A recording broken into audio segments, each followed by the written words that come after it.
Morning! Nagsaing ako guys. Malakas pa rin hangin dito sa amin. Pero nahinto na ang ulan.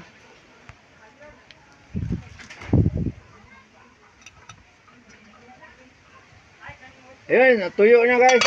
Luto na to.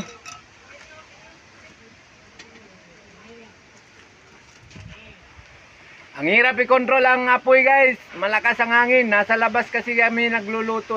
Sa labas yung abuhan namin.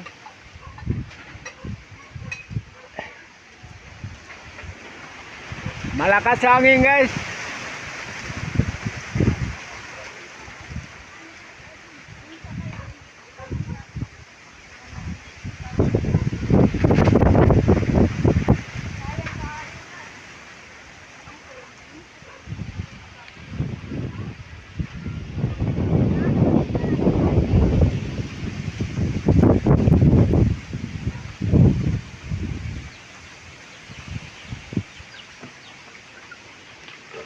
Yung dalawang alaga ko, tulog lang ng tulog guys, oh.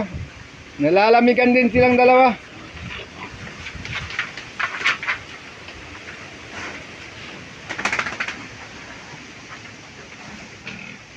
Yan ang mga broiler ng pamangking ko guys.